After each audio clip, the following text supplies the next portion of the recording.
Hola, cage fighting connoisseurs. This is Kid Nate from the MMA Bunker, joined by Zane Simon for the sixth round of Shogun Hua versus Ovince St. Preux UFC Fight Night Uberlandia. And obviously, it's not the sixth round, but a lot of dumbasses are going to think that it might be. It was a 34-second fight, no sixth round. This is a post-fight show hosted by MMANation.com. So if you like us, please give us a like, because a lot of dummies come in looking for a free fight that's already on free TV and give us thumbs down. So give us a like.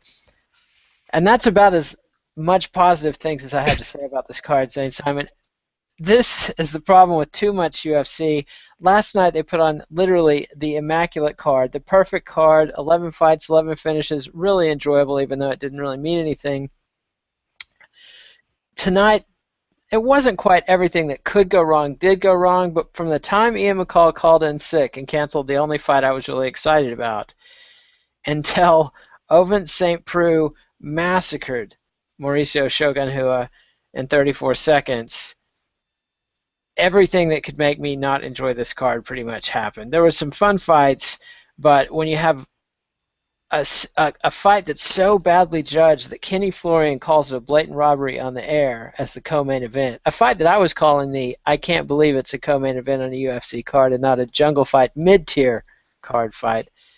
And then you see a legend like Shogun Hua destroyed by a guy like OSP that frankly would just be a footnote in Shogun Hua's career. I don't see any way OSP ever amounts to that. I got to let you talk, Zane. Say something nice if you can. Oh, I don't know. I was fine with the Warley Alves decision. That got me a Really? lot of hate on Twitter. Yeah, I was fine with it. I That thought, is why they call him that fucking idiot, Zane Simon. That's a trademarked name. He's copyrighted, and what can I say?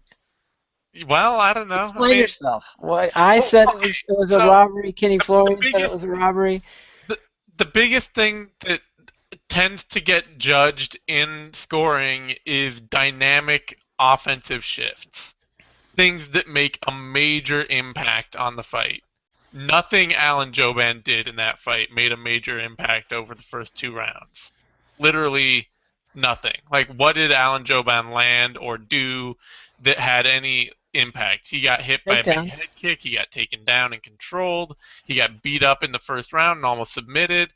And then Warley Alves gassed after the first 30 seconds. And in the second round, he put together just enough offense to do something to Jouban, and Jouban kind of pecked away at him. It's a classic. Like, I mean, And I it get why. utterly dominated the third round. Oh yeah, but so what? That's never going to get you a win. Like, dominating the last round of a fight that is close is never going to ensure you will win in MMA. Huh, which is one of the most infuriating things about the 10-point must system in MMA, because I'm a big believer in judging the fight as a whole. If at the end of the war you are occupying the capital of your enemy and you are plundering it and hearing the lamentations of their women, you have won the war. It doesn't matter how many Pearl Harbors started the war, and it's just I would hate to see these judges score in World War II, because it You know just what? You're calling me the fucking idiot. We're talking about judging World War II on the 10-point system. I'm just saying, like, it's a fight. It's a contest of dominance. It shouldn't be a point scoring endeavor when you can see that one guy by the end of the fight was defeated by the other guy, and then the judges come in and say, well, you saw the guy at the end there that was getting humiliated when the fight ended, but he actually won. Well, And sure, so, but that's neither here. Like, I mean, we could hope for a perfect system in which nobody gets poked in the eye and kicked in the balls and no, those are all parts of the things. But what you're like talking this is about is part for of the thing fans to too. accept, Like, okay, guys, look, we know that Berlin is in utter ruins. Hitler racked up so many points with that blitzkrieg through Western Europe that the Allies had no way of catching up in the final rounds. That's what you're saying? I mean, it wasn't quite that bad. There was no, if there I was, mean, are you gonna are you gonna turn around and point and say Alan Jouban dominated that fight? Man, did you see the no, but way he kicked he his was ass? dominating the final round. It's not really that much. It's not really worth getting that excited about. But I just was carried. I was just struck by the fact that Kenny Florian called it a robbery. I don't think that the Brazilian crowd was that happy with it. I, No. It was. I mean, it was a and shitty and it fight. was their guy Nobody's that gonna be won. happy with a fight like that. Well, the Brazilian fans, and forgive me for the stereotyping, tend to be homers. And Yeah, so but you'd think they'd be overwhelmingly happy with their guy winning, and yet they but weren't that happy. And then they get the karma, which is their guy getting destroyed Nate, and humiliated. Nate, look at Diego Rivas versus Rodolfo Rubio, which I do was not what know. I do not want to look back at that. the I was fifth. not even. I That was was going to the forbid you fifth from fight mentioning on their this. names. But that was the fifth fight on this card. Oh, Tell me what was a good fight after that fight? nothing. Nothing.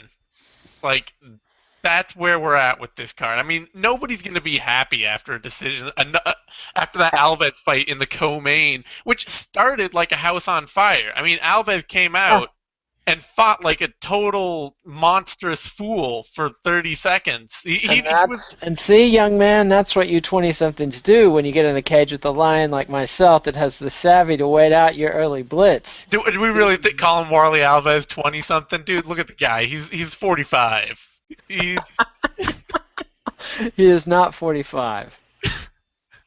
he does not look 23. Nobody's looking at Warley Alves and going, "Oh, that's a 23-year-old." Hey, that's what Wikipedia says. That's what the UFC says. I believe what I'm told, Zane Simon. That's something else you're going to Well, need then to you learn to should be do. then you should be happy with the score. That's what you were told. I was also told it was a robbery. I don't think. Yeah, but I that's by the undoubtedly. UFC announcers. If you believe everything the UFC announcing team tells you, we've got huge problems right now. I totally do. I totally do. I just that card. My God, it started out okay. I mean, submission, decision, submission, KO, Yeah.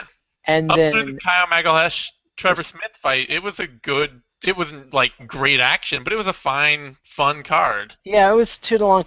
The karma there is that Rivas and Rubio are not qualified to be in the UFC. Let's face it, No. Latin America is way, way, way behind the rest. The rest of the Americas as far as North America, Canada, and Brazil anyway in MMA. Nothing against those athletes or those people. It's just like it's 1993 all over again. They're learning what MMA is. It's bad striking. It's mediocre grappling. It's a grappling heavy game, and they should have been at the bottom of the fucking card. I cannot believe Yeah. who was the Fox Sports 2 executive that said let's do this. It's not like they were on Fox Sports 2 or Fox Sports 1. They were on Globo, not Globo. They were on Televisa in Mexico. Like Yeah. there's no comprehensible reason for that fight, and it seems like that was the curse.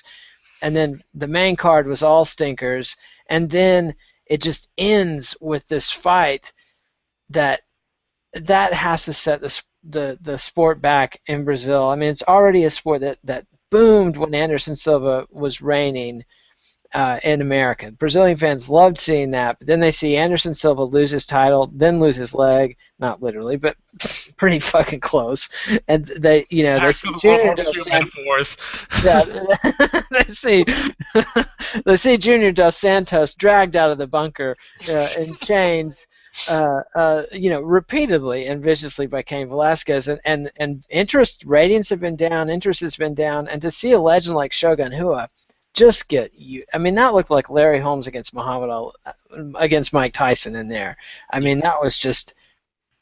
And the thing is, OSP is not Mike Tyson. If you're gonna have somebody like Shogun Hua, that he's on 2-shot knees, he's lost I don't know 5 out of his last 8 fights, and he's probably going to lose. You don't feed him to somebody who's only a year younger than him, is never going to have a title, is never going to be a legend. You feed this guy, and not their problem is they don't have any legends to feed him to. No.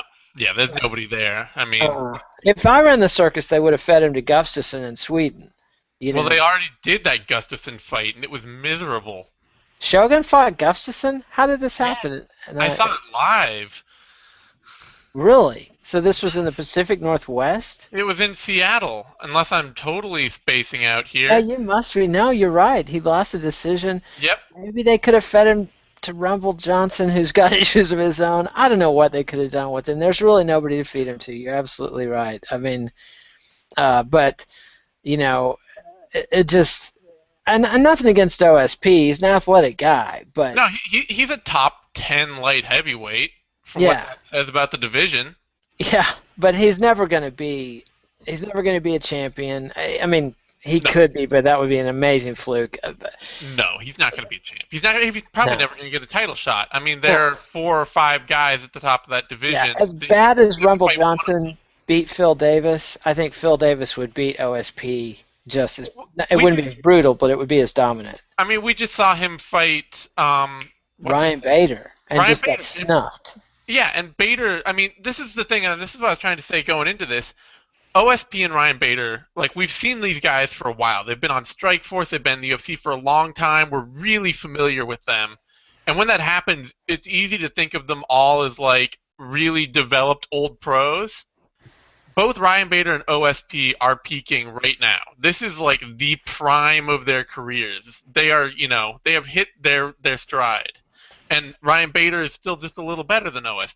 I mean, that's where OSP is. He's Yeah. at his best. He's not as quite as good as Ryan Bader. And Ryan Bader at his best is not as good as Daniel Cormier or Alexander Gustafsson No. or any of those guys. No, because they're both one-dimensional guys. OSP is, and his one dimension is athleticism. Yep. Bader's one dimension is wrestling, and against somebody with a competent defense, OSP is extremely limited in what he can do.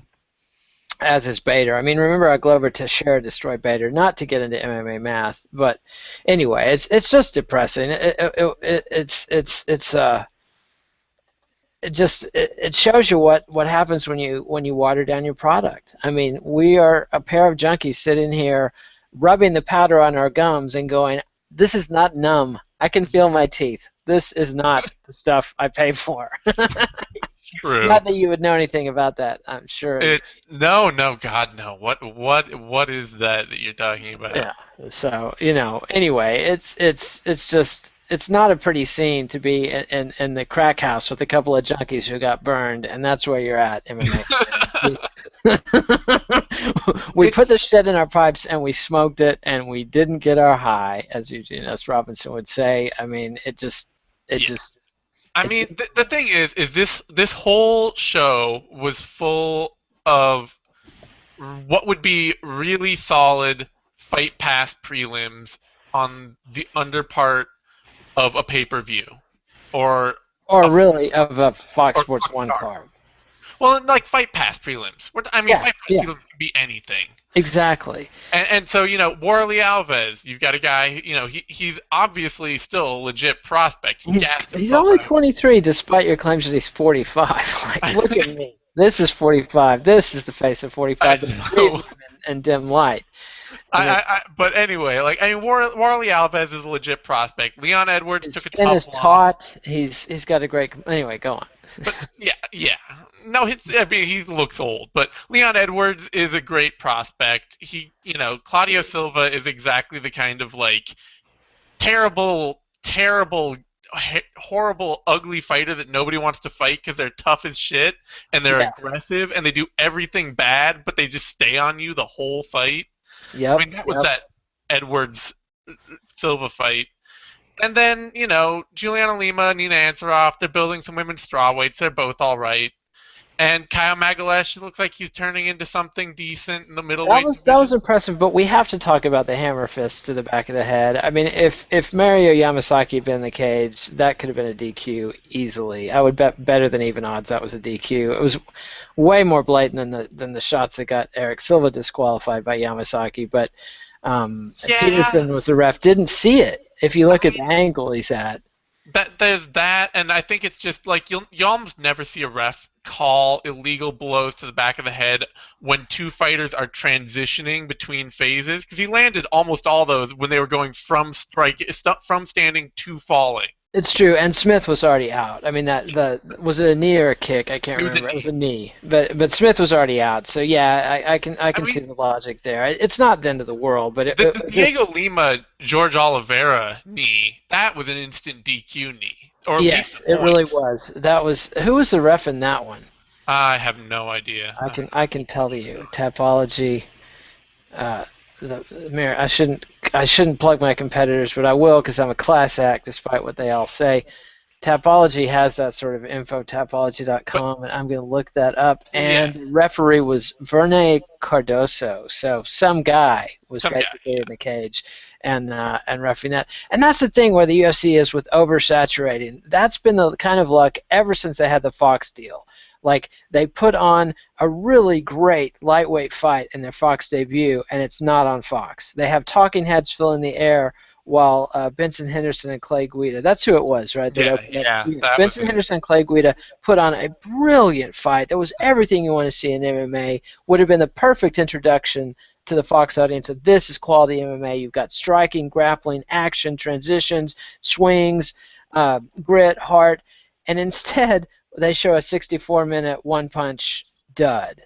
And, Yeah. and last night on Fight Pass, they've got a great card that would have been a card that would have been perfect for any television anywhere, even if the fighters aren't good or important, because the fights were all great. And the fact that it was all finishes, they weren't great, but they were all good and all entertaining, all definitive finishes.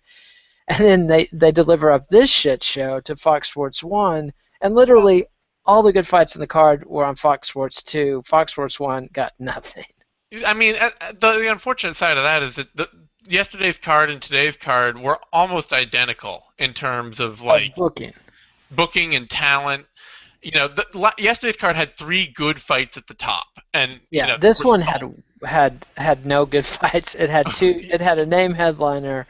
Yeah, this one had 1 good fight that you would show up for and say, okay, I'll watch that. One name fight, but it wasn't even a good fight. I mean, well, yeah, I mean, it was a fight that you would look at it and say, well, that's fine. I'll watch that. I'm always gonna watch Shogun Hua. I mean, maybe not in the future, just because this was a heartbreaker. I mean, this was his fight. This was the fight that that tells people what they should have known 3 years ago, 4 years ago. I don't know about 4 years ago. He had some great fights. It hasn't been that long ago since he put on that incredible first fight with Henderson. Yeah, but That was in 2011. the Brandon Vera fight, that was the moment that everybody should have known. Well, he won that one, but then it was an ugly fight. Yeah. And then Mercked James Tahuna. Makes me wonder if he would have beat Jimmy Manawa or not. No. I think not, because Manawa hits harder than OSP and has better striking, but and is a better athlete even. I mean, Manawa. I think Manawa's a better athlete. He's just less. I mean, he doesn't even. He has very little. OSP and Manawa are both guys that have basically no combat sports background, so that athleticism doesn't shine through in like their amazing technical ability in all these ways, like it does for somebody like Daniel Cormier, where he's not only a great athlete but an amazing wrestler. Yeah, he's somebody who's been dedicating his life to the martial arts since he was knee high, and so it shows. But it's just a fucking bummer, and it just shows what happens when you water down the product. We've shed on the card, I think, sufficiently. Are there any fights? I think the one fight we want to talk about is Thomas Alameda and Tim Gorman. Alameda, highly touted prospect. We had him in the scouting report as the number 4 prospect out there before the UFC signed him in February of this year. And I was skeptical, but he was very impressive in this fight against a very tough and gritty Tim Gorman. But he's got some edges to polish off, like learning to slip a jab. Yeah, he's a little too heavy in the traditional Muay Thai, which, I mean, really great high-level Muay Thai puts quite a lot of value on being able to move and dodge and slip punches, but Brazilian Muay Thai and shoot-a-box Muay Thai is a little bit more straight-ahead, bullish, get in your face and throw hands, and let the best beard win. That. I think he looked great. I think the big problem is for people is sort of like the Silva Edwards fight is not really understanding who Tim Gorman is, which is Tim Gorman's not a great fighter, but he's also tough as shit. Yeah, there was a little bit of homerism, I think, when Sean Shelby booked this fight. I think that they book a really glittering Brazilian jewel against an American sandblaster. I mean, like a guy, and it's not like Gorman has any big upside, but he's guaranteed to give Thomas Alameda fits, and not be a showcase fight for his style. I And mean, and 'cause, just like we saw Gorman against Mitch Gagnon, and Gagnon is also like one of the most physically imposing fighters at featherweight, and Gorman got beat up, but he still went 3 rounds with him. I mean, he's the kind of guy who's gonna make you work for an ugly decision. yeah, yeah, and the only thing that kept it from being an ugly decision was the beauty of Gorman's jabs and his offensive grappling burst in the first round, and then the real beauty of Alameda's combinations. I mean, the Yeah. standing elbows, the punches to the body, the knees to the face. It's just some really sweet stuff, and some stuff I hadn't seen in MMA before in terms of combinations and fluidity. That if this kid can get a boxing coach and work on his defense, and get a good wrestling coach too. Not that his wrestling was especially lacking. I mean, and he had the BJJ to keep Gorman from choking him out, but um, if he was handled properly, he could be a very exciting talent. If he's mishandled, I could see his career being badly stunted. Yeah, it'll be interesting because there've been like a whole flood of these really hyper athletic, powerful shoot box prospects coming out lately. I mean, they're Now, do you mean literally shoot to boxa, or do you mean shoot to boxa style? no, it's literally shoot to Okay. box. They've had a whole revolution. They have an offshoot camp down in Brazil that has some actual good coaching. It's like not the classic shoot to box gym, but it's somebody who came from the classic shoot to box gym and has actually done a really good job setting up a secondary camp. And they're producing the guys like Lucas Martin or Martins and like the guy who fought um what's his name, who fought Rick Story, Leonardo Mafra, Uh, and guys like that that are like hyper powerful, hyper athletic strikers. And those are the guys coming out of shoot to box right now. And Thomas Almeida looks to be the best of them, but it's still like wait and see whether one of those guys can really go from being a prospect that looks good to a guy who actually achieves and becomes a top flight fighter in his division. yeah, I mean a lot of hurdles, and I would feel more comfortable if these guys were at Nova Now, to if they could somehow combine those virtues of those camps. I just don't trust Shutaboxa not to just burn him out with overtraining and vicious sparring, and Like then I say, it's different shoot to box. We don't know that's what true. the long term aspect of this shoot to box looks like. It hasn't been around for long enough, and it hasn't developed enough talent to know what it's going to do. Yeah, yeah, but I'm just leery because Yeah. Shutaboxa, like look at Mauricio Shogun Hua, 32 years old, and in fighting years he's like 65. Well, yeah, and that's just a product of anybody who starts fighting in their teens. Like almost everybody, not everybody, obviously. There's always going to be a few guys who break the mold, but for the vast majority, you start fighting as a pro in your teens, you're going to be done by 30. Like Yeah. that's the way it is. Like you can't have a 25-year MMA career, you know? It seems pretty clear the evidence is in at this point that that's the case, and obvious and Shogun, it's really his knees that he lost, and that's not the fault of too much sparring. It's fault of too much training and too much fighting, but you can't blame the Shutaboxa vicious sparring style. Now Wanderlei Silva's decay probably can. Of course, some of that's age as well. But anyway, the rest of the card, Charlie Brenneman, probably going to get cut after this. Surely Yeah. needs to be cut. It's like the guy's only skill is wrestling. That means he's got to pitch a perfect game in every Well, and it's not outing. even top control. That's the thing. Like, it's just wrestling. It's not top control Yep. controlling wrestling like you see from guys who get you down and they're like monstrous guys from the top. It's not top control. It's not grappling. It's not striking. It's just getting a takedown. Yep. And then, and he dominated I'd say 3 minutes and 45 seconds of that fight, but then he gave up his back, and 30 seconds later he's tapping out. So, best wishes to Charlie Brenneman. I don't expect to see him again. Colby Covington, I thought looked good, but not pretty, and I don't think that necessarily means anything. He beat Wagner Silva by submission in the opener in the third round, and then Leandro Silva was the guy who beat Brenneman. We talked about Kyle Magalese beating Trevor Smith in 31 seconds. And the headliner, you have a 34-second KO in the headliner. It's not even the quickest fight on the card. That's just No. how safe this thing is. We talked about Rivas versus Rubio. We talked about Lima versus Ansaroff a little bit. I think we should mention Nina Ansaroff because she fought a game fight, and Yeah.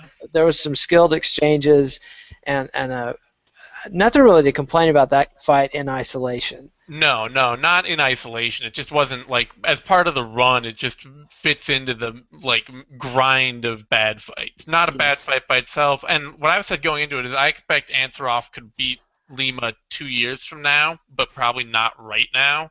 Yeah.